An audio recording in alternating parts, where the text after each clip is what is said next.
Welcome to the Simply Vegan podcast, brought to you by the team at Vegan Food and Living, the UK's best-selling vegan magazine. I'm Holly Johnson, and each Tuesday I get together with my colleague Molly Pickering to share what we've been eating, what's got us thinking, and the new products that are worth trying. And don't miss our Thursday podcast, where we chat to some of the leading names in veganism. If you're listening on Apple Podcasts, we'd love it if you hit the subscribe button, as it helps us to rate in the charts. It also means you'll be alerted to every new episode of your favourite podcast. If you're anything like me, life can quickly become chaotic, and finding fresh and nutritional vegan recipes can become another thing to add to the to-do list. Our best-selling magazine, Vegan Food and Living, is on hand to help. You can join us today and try an issue for just 99p by visiting veganfoodandliving.com/podcast or using code podcast when you order with us. You'll not only receive the magazine to your door, but also have access to thousands of plant-based recipes at your fingertips in our digital magazine archive, which is fully searchable and simple to use. Join us today and make cooking delicious vegan food that bit more exciting by visiting veganfoodandliving.com/podcast. For today's episode, I'm joined by Michelle Feeney, the founder of sustainable fragrance brand Floral Street. Hi, Michelle. How are you? Hello, Holly. How are you? I'm good, thank you. Yeah, I'm good too. I'm enjoying the sunshine. So we're going to be talking about slow beauty, aren't we, today? Do you want to tell us about your journey? Because you used to work for like big corporate beauty companies, didn't you? Did you see a lot of like cruelty and waste within the industry? I mean, to be honest, I've had to talk about slow beauty. It's taken me 30 odd years to get here. But anyway, I think, I got into the workplace in very early 80s. And it was this dynamic time of invention and change and lots of women coming into, the workplace and creating new industries such as PR and fashion and beauty, that had never been sort of labelled as such really before then. And I think the 80s are a really interesting time because that's when products like Neal's Yard came into their own, where they'd started actually in Neal's Yard in Covent Garden, which used to be a slaughterhouse, and they'd set up and they were, this vegetarian, the term vegan really wasn't around then, but this natural product line. And there was sort of a bit of competing messaging going on. You also started to see the advent of convenience. And of course, because women were in the workplace more, convenience food or convenience products started to become used more because you were time poor. And I think looking back on that, that's when maybe our challenges started because, it was this time of plenty, time of, the 70s and 80s, time of convenience food, fast food started to come about. And I think that spread right across all of our lives. Fast fashion, Top Shop, let's go and get an inexpensive outfit for the weekend. So I think in my journey, I ended up obviously living and working in New York for 13 years, and 11 of those were working for Estee Lauder companies. And let's not forget, Estee Lauder actually started the brand Origins, which was in that must have been in the early 90s or even before that. But I think what the world had done, the Western world by then, is train the consumer to have lots of this convenient stuff. And when it's run out, let's get another one. There's always been this opposing natural going on at the same time, I think. Yeah. But I think now what we are realizing and educating ourselves on, and definitely me, I had a wake-up call about 6 years ago about my own industry, and that's what spurred me on to do Floral Street, is, that cannot sustain itself. And it's still going on, Holly. I won't lie. If you look at the way now fragrance is doing really well in the world, and that you'll notice on TV, the commercials are upgraded, There's buy more, still feeding a lot into people's insecurities and sexuality. But I think in general, the consumers, and especially we were talking about our own daughters, they're asking for it to be different. They're not playing the game. Yeah, I mean, it's just crazy, isn't it? You look in your own bathroom and the amount of plastic items that you can count up, whether it's the toothpaste tube, the face wash, the shower gel. And it's a tricky one, because I think a lot of people do want to kind of go plastic free and everything else with stuff, but it's not always easy, is it? Especially things like makeup. It's hard. I think it's up to brands. I'm on the British Beauty Council. We're on a coalition, sustainability coalition, and there's all different brands in that, and individuals, and everybody's trying to champion a little piece of sustainability. And I really think we need to help the consumer get a roadmap to that, and I do feel that it is up to the brands to do the work for the consumer in many ways, shapes or forms, and try their best to do that. So, but, different societies around the world, they might, if you come from a society where having nothing has been the past and now having something is the future, it's very difficult for us to dictate to say, oh, no, you can't have that, Yeah. So it's a complex thing. But I do feel things are changing. I think even the vegan movement has made such an impact, and technology meets veganism on the West Coast of America is really spilling out into the whole world. It's and I think I saw a statistic yesterday that in a few years' time, 25, or even now this year or next year, 25% of what we're going to be eating is going to be 25% of the population are going to be eating vegetarian only in this country, and that's a huge move on. Definitely. Yeah. I mean, there's so many areas we could sort of delve into, isn't there? You've got, like you said, the vegan side of things, you've got the sustainability. I mean, let's talk about animal testing, because obviously that's a huge thing.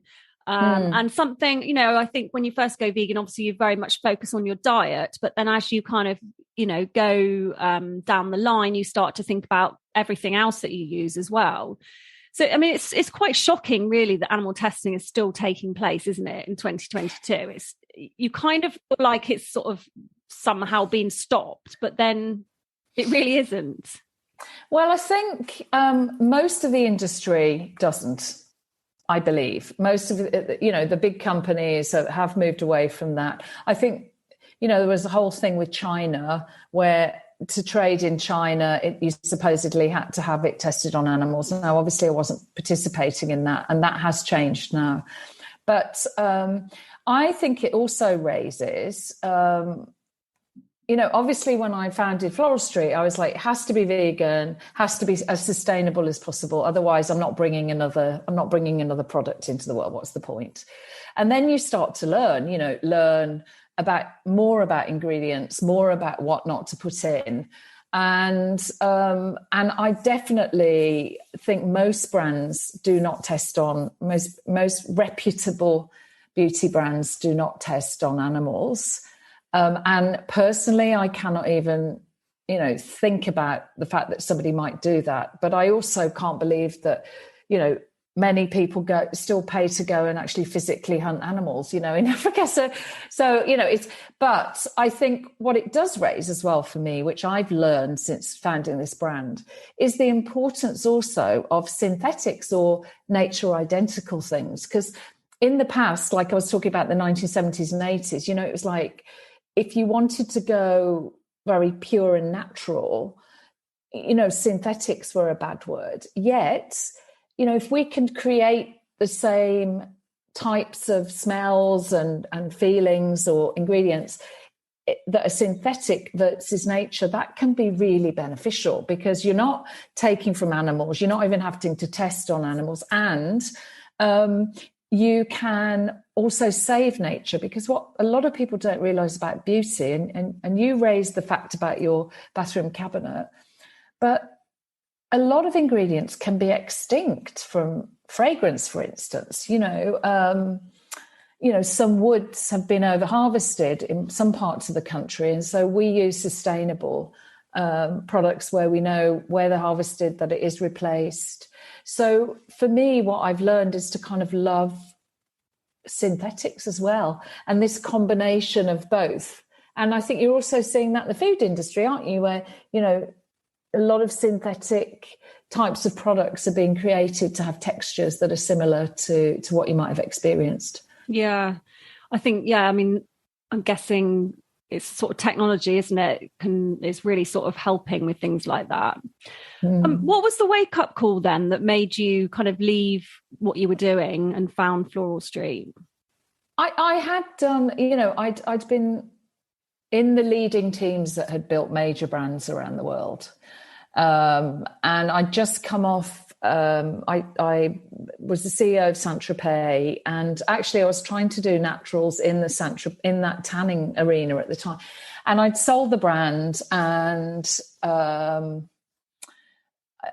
made some money from selling the brand, so eternally grateful for that. And I just thought I needed to step out. I was 51, and I thought I'd take a gap year, but I had the idea for Floral Street before I stepped out. And during that year, he's now 28, my son, and my daughter's nearly 18. This was what am I now? 50, 58. So 7 years ago. And I just watched what they were doing, what they were eating, what they were not buying, which was more interesting to me, what they were not buying, what they were learning. And I was at home more, and all of this packaging and contacts from the industry would send me beautiful things over, and I'd open them and I'd go, oh my God, there's a bag, there's a box. You as a journalist probably went through, a bag, a box, another box. And I was like, oh my God, this is obscene. And I just started to sort of observe society, really. And I thought, if I'm going to do this, nobody's doing this in fragrance at the time, and I'm going to do this. And almost to make a point, not even to make a business, if you know what I mean, because I just thought, I am trusted in the industry, and maybe people will listen. And maybe if we do a pulp box for a beautiful, fine fragrance, then it'll start to make people think a little bit different. So it was that, really. I've always been interested in nature, always been aware of myself in it and the impact. I do think, as I said, the 90s were a sort of a consumption age, and I did live in America. And in the 90s, America's like completely unapologetic about waste, and it was about the more you bought, the more you showed how well you've done. So I think by the time I moved back here, I lived through 9/11 in New York with my son, and it was probably more gradual than one moment, but definitely that wake-up call of stepping out of my industry. And I think maybe a lot of journalists who were in print media, and then now you step out and, like you said, you're working from home and things, you really start to see things quite differently, don't you? Because you're sort of not in your bubble of your industry and your bubble of the consumer, and, Yeah, definitely. Yeah, I worked on a wedding magazine title about sort of 10 years ago, and we would be sent, crazy amounts of makeup, perfume, fake tan, everything. And it's shocking. And all those like padded envelope things that you get with the bubble stuff inside, and that, can't be recycled. So you're trying to reuse them. And it can be so overwhelming, can't it? And it's hard to sometimes see how we can make a difference as individuals. But I think, voting with your wallet, as they say, is one way of not being part of the problem anymore and actually voting for change. I guess one of the problems, though, is that sustainable brands tend to be more expensive, don't they? So how can we get around that? Do you know what? That's a really interesting question. And I for my sins, crazy, I decided to make our product fine fragrance at an affordable price in the great scheme of fragrance, and sustainable. So people would often ask me the question, how do you do that? That was about making choices about not making as much money for the company. So I think people are on various different journeys. I think it's really, really, really hard to be a founder, to be a small company, especially right now. You're up against big companies who have deep pockets, and also for sustainability, if you want to stimulate, so you can't really stimulate research or big change. So you have to tell that story in a different way. I think as a consumer, it's more open than it's ever been. So, do your research. And I think try really simple things, even mass products that might not be necessarily sustainably packaged, but can be really, really good on the inside of that product. But that's another confusion. In America, there's a big movement called clean beauty, and we as Floral Street are lucky enough to be labeled by Sephora as clean, which means they've got a list of ingredients that they don't want in the product. Right. But when they say you're clean, that doesn't mean you're sustainable on the outside with the packaging. Yeah. So it's confusing for the consumer. I mean, the British Beauty Council, this coalition I'm on, if you go to that website, there is a guide for the consumer to take a look at terminology and sort of decode it slightly, which the steering committee put together a lot of work for the people involved in that. And I think really what we need to be doing as not just the media, but retailers and e-tailers and brands need to be helping explain these things to the consumer so they can make better choices. But it doesn't need to cost. Sometimes it does. Skincare is hard to do, I think harder to do and make work without a lot of testing. And it's usually as well, because if you're a young company, you can only do small amounts of production, which is better for the future, really. But it does put the cost up slightly. But, I think having less and better is a way to help the planet and yourself in a way. And it's easier said than done. And, I try in my own life, and you talked about, the vegan way of living. It's a way of life, because it's about looking at every aspect of your life and how you impact it, I think, not just what you eat, really. Yeah, definitely. You can action a lot of things for yourself. You can look at the ingredients, you can look at different things. I think many guides are doing good guides to products that aren't that expensive. I think Neil's Yard aren't even that expensive. I don't know how you feel about that brand. I really personally love them, and I think they do a great job. And the packaging in cosmetics, I agree with you, is, when I think about 7 years of MAC and how many mascaras, but MAC in the early days were doing, if you bring 3 lipstick cases back, they'll give you one free. So they were trying, but and one of the people I'm on the British Beauty Council coalition with is from Lush, and that I did go onto their website, and there's a lot of things that they're doing to try and change behavior. But frankly, it's again the big brands that sell a lot of mascara, for instance, let's just take that one item, they've got the power and the money to change consumer behavior. And I think it's happening gradually, but maybe not fast enough, really. Yeah. I know Lush do like refills, don't they, of some of their like lipstick refills and things. And I think a few different brands do that. I think it's about, perhaps investing in sort of more sustainable brands where you can. And like you say, just not sort of consuming left, right and centre just for the sake of it. And just sort of like, I think when you slow down, then life becomes less crazy, doesn't it? And I think a slower way of life is what we all need, but it's not always easy. well, you and I both, it's not easy. And what I was just saying, I feel that we did, although we were working intently, I don't know about you, but definitely with Floral Street to keep the business going, we're working intently on Zoom and every day, all day. But we didn't have a lot of other distractions. And now going back out into the world, it's kind of like, oh my God, and I've got to be here and there. And suddenly it's sped up again, hasn't it, really?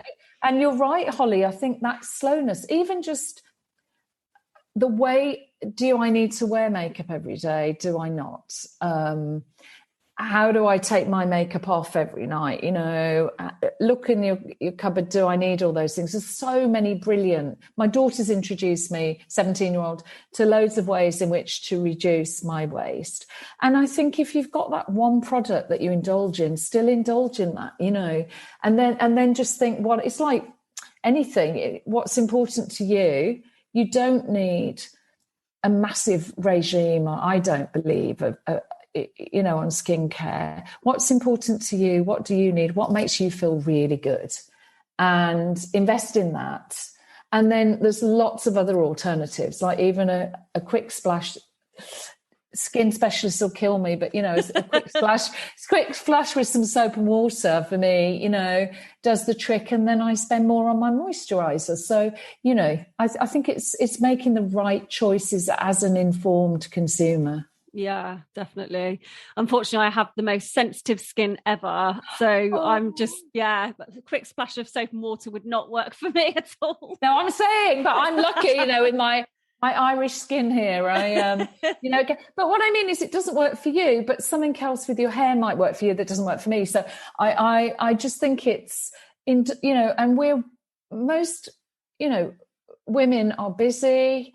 We're still trying to do it all, work, be mums, be, wives, sisters, daughters, so give yourself a break about, stepping into things a little bit more slowly. If we're talking about slow, give yourself a bit of time to be slow and just look at what you can change and what you might be able to change over time, but you don't want to let go of, It's a lot of guilt tripping on a lot of levels at the moment from society. Yeah, definitely.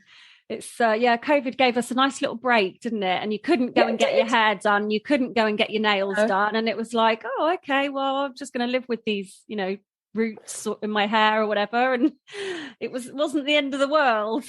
No, I looked like some surfer chick, and I was in central London. It's like because it was nice weather, so my hair was all bleached, and so I do think it did give us a break, and it did slow me down. I'm not really enjoying speeding up again, to be honest.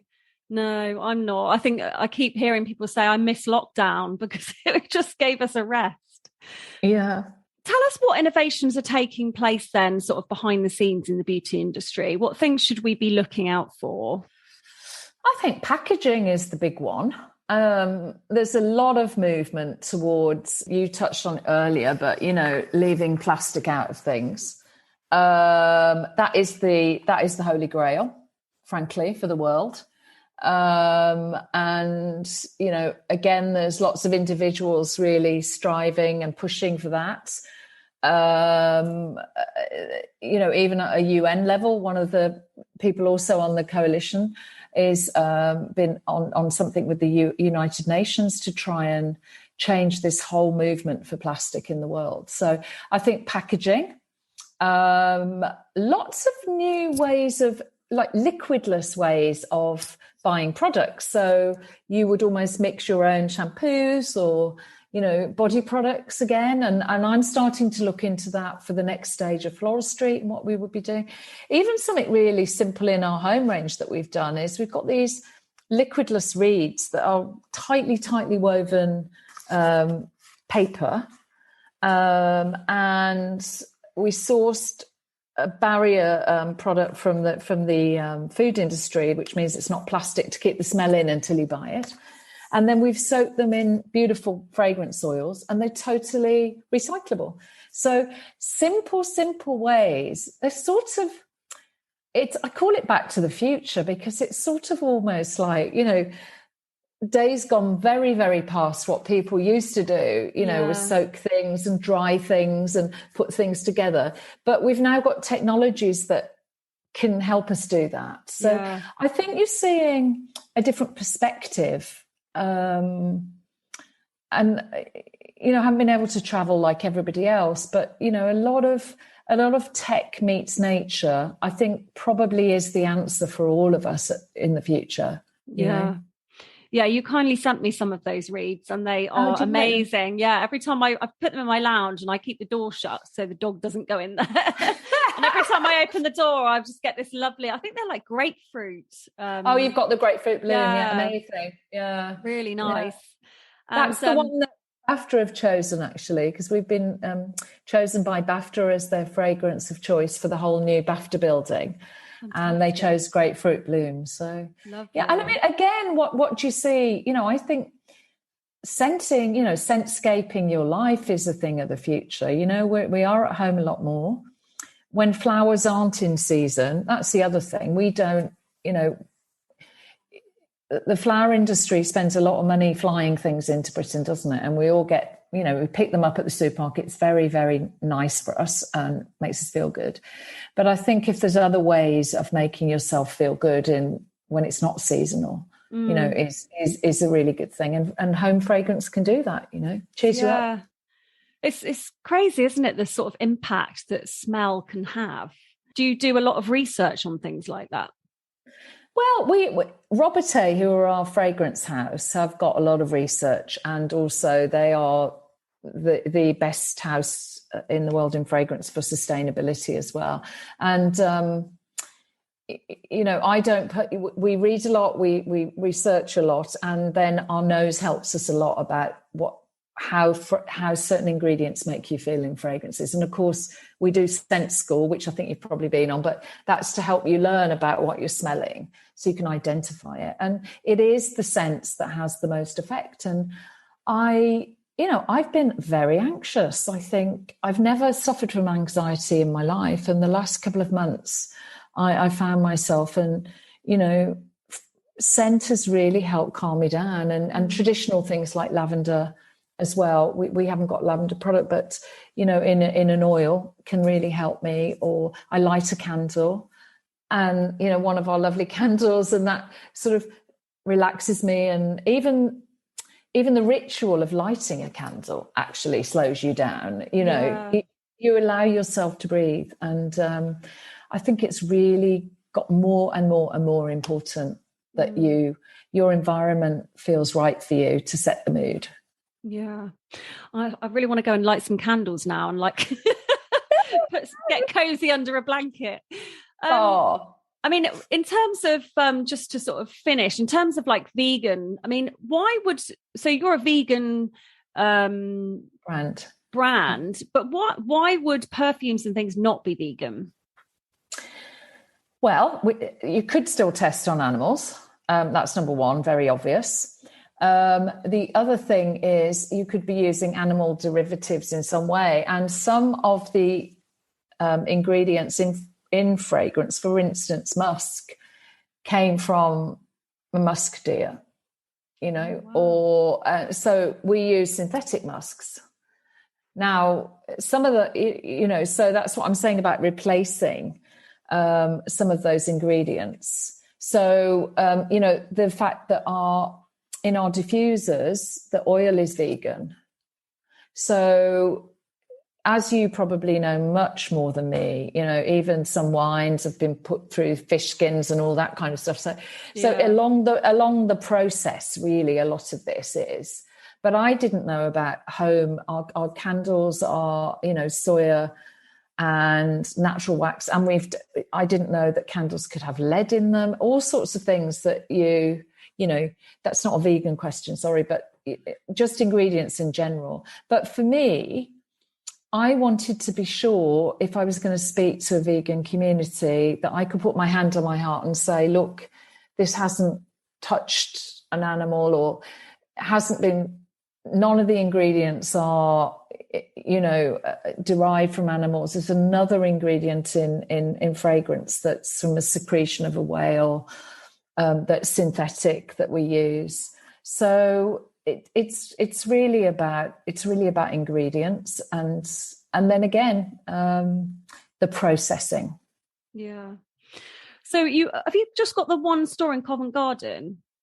We have, and we sell in John Lewis, and we're expanding with John Lewis around the country, and we've got our own web, which is great.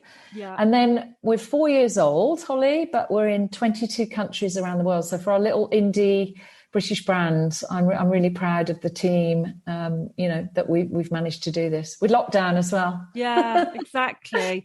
Well, I'd encourage all our listeners to go and check out Floral Street. The packaging is just beautiful. It's just covered in flowers, isn't it? So even just looking at that kind of cheers you up.